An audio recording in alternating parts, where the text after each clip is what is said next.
Ayan, ito na yung ginagawa kong makina. So, kinabit ko na yung injection pump. Itong injection pump, wala tong timing dito. Wala tong timing mark dito sa gear niya. Wala yan dyan.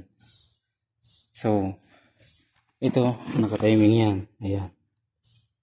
Ayan. Crankshaft saka camshaft. Yan siya. Naka-timing na yan dyan. Ayan, kung makikita ninyo, ayan. Tapos, itong injection pump, wala yan timing.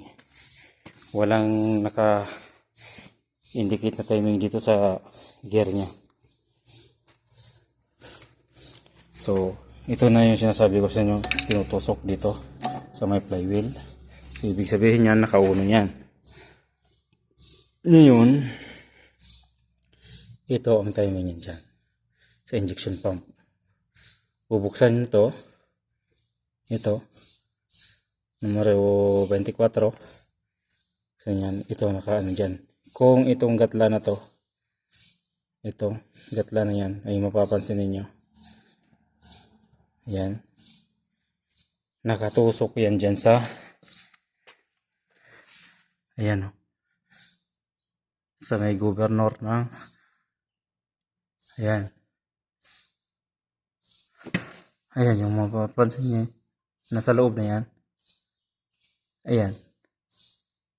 Diyan yan nakatusok. Nakapaloob yan dito. So, ibig sabihin yan, nakauno yan.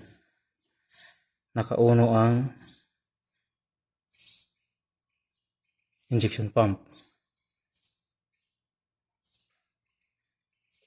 Siya yan. Ayan.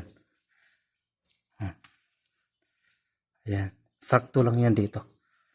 Sakto yan dito sa biyak na yan. Tutusok yan dyan.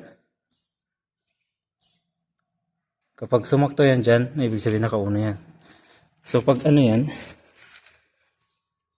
ito nakabaliktad lang yan dito. Nakaganyan lang yan. Pasok dito. Pag ano na, pag na-timing na yan. So, ganyan siya. Kung halimbawa, binaklas yan. At kailangan mag-timing. Ito lang yan. Ito ang bubuksan dyan. Ayan, kaganyan yan. Babalik ka rin. Hanapin ikutin yung injection pump. Ikutin hanggang sa makita yung nakadawil na yun sa loob. Pag nakita na yung nakadawil na yun, itusok na to. Itusok yan sa loob. Ibig sabihin, nakatiming na yan, nakauno. Nakauno na siya. So ngayon, ito, tinanggal ko na. Tatanggalin ko na to.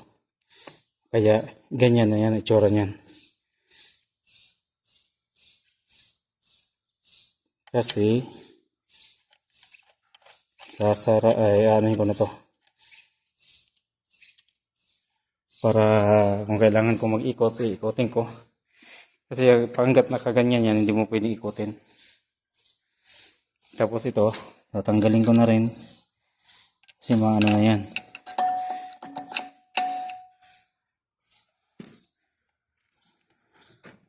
So ito na, mag-ano na ako dito. Kasi valve clearance ako.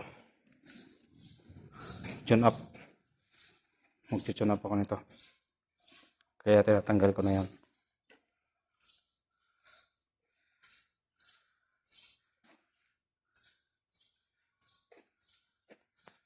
Sige po mga lods, salamat sa inyong panonood.